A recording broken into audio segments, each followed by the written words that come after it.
Various reviewers have said about the Squier Sonic series that they're awesome, amazing, incredible, great beginner guitars, fabulous, and the best beginner guitars Fender's ever made. Is that so?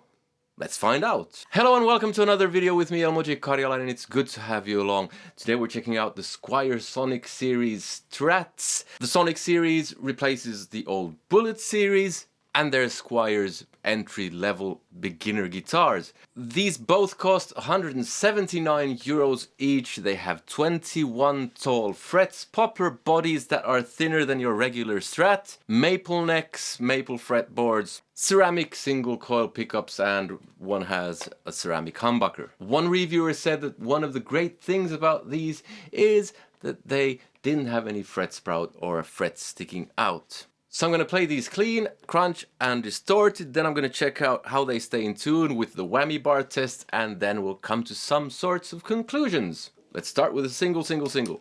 Start off with the Roland Cube clean channel, see everything works. It's out of tune. It was in tune when I bought it.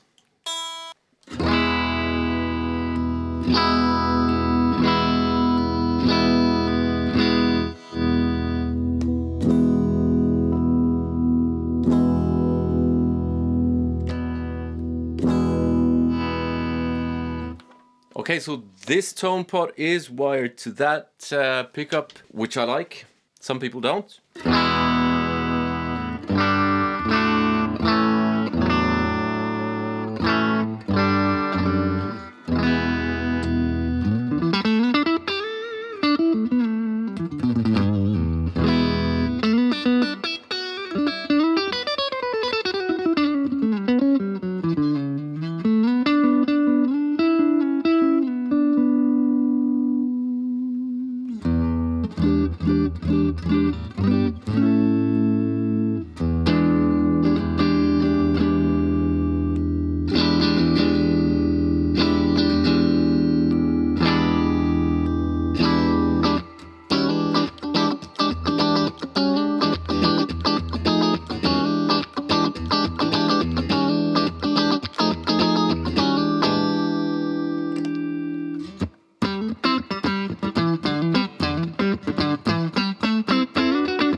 Before we get over to the crunch sounds, I would like to say that this video is sponsored by the good people over on Patreon who support this channel because I buy the gear that I review, so you get an honest review.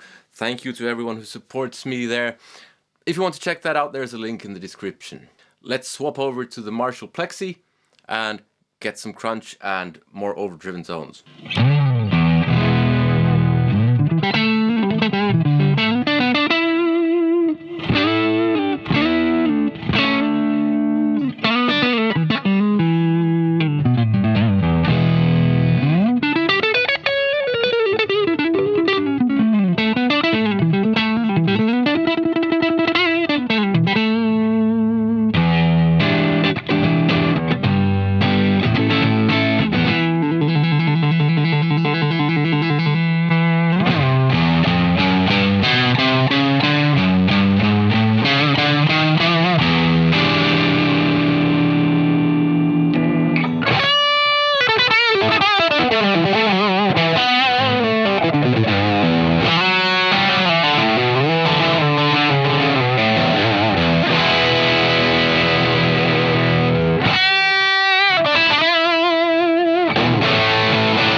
Okay, so here's one of the things with ceramic pickups. They're a bit harsher, brighter, and with this particular amp, it gets a bit harsh.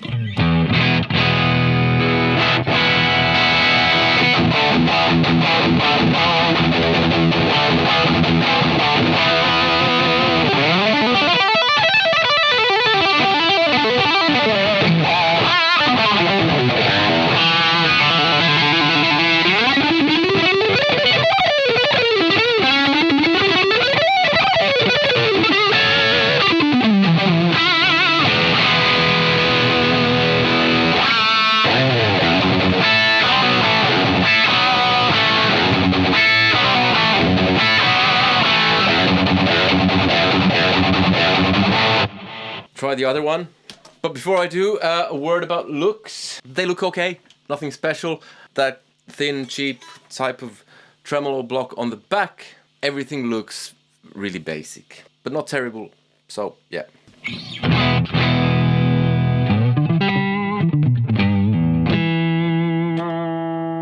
The tone knob being wired here lets you do that kind of Jeff Beck type stuff.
Okay, so not entirely in tune anymore. I have stretched out the strings. They've been sitting here for a month or so. Let's give it a quick tune up and then we'll see how it stays in tune.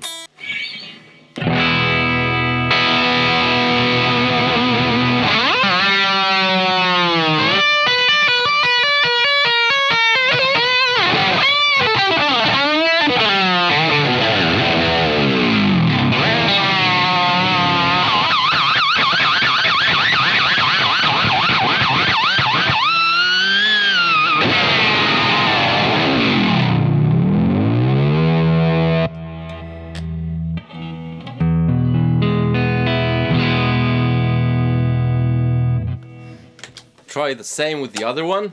Here's how this is in tune now.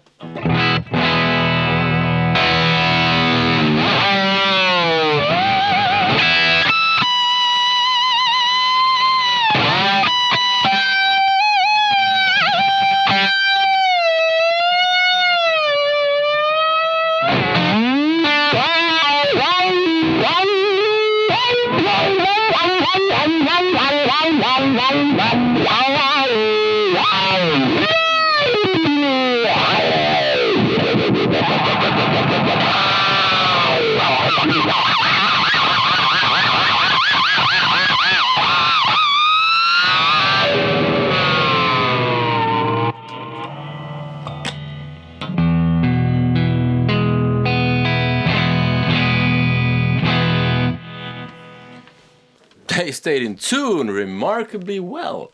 Okay, so what do I think? First, I have two. I bought two because you can never be entirely sure when you have one guitar that how is it going to compare to a similar one.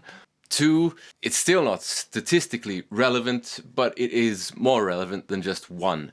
Are these amazing, awesome, incredible, best cheap guitars Fender's ever made, all of that stuff?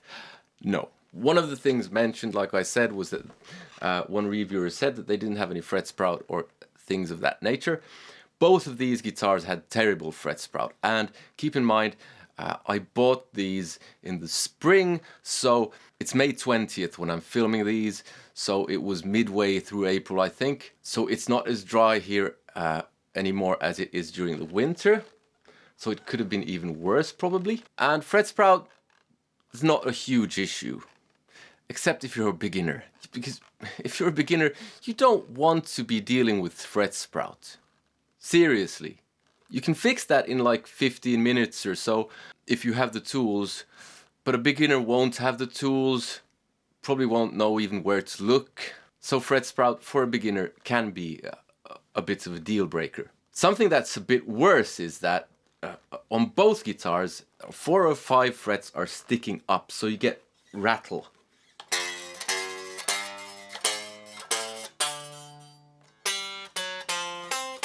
And on this one, the open string, E string rattles. On this one, you get this. Hear that noise? That thing? Again, not a huge issue, and it's relatively common. But to say that these are amazing, awesome, or something like that, at least based on these two individuals, is just not true. They're not terrible. They feel okay to play. Although I would prefer bigger frets, but yeah. And for 179 euros, some people would say you can't expect too much. But these days, there are a ton of things out there for the same price that are as good or better. A few things spring to mind. The Jet JS 300, way better than this. Just way better than this. Add a bit of money, you get the Earth Strat, which is just even more, just way better than this. You get similar offerings from Harley Benton. The Donner DST 100, I think it was, is the same kind of price. Might have been actually a bit cheaper, but you get an amp, you get a bag, you get a tuner, you get an extra set of strings, some picks. With this you get nothing, and it's just about in the same ballpark as this. The Indio Classic Strat, way better, cheaper, and you get a bag. So would I recommend these? As with anything, try before you buy, but I'll be honest, I'm not convinced. Definitely not amazing, awesome, and all those things. Those words just, people just throw those about.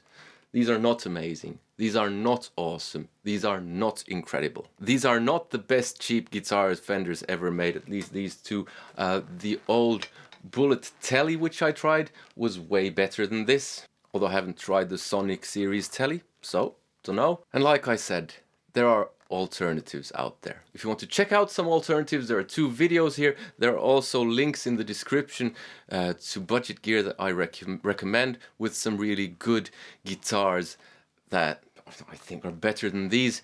And those are affiliate links, so you will be helping the channel because I receive a small commission at no extra cost to you if you do decide to purchase something that way.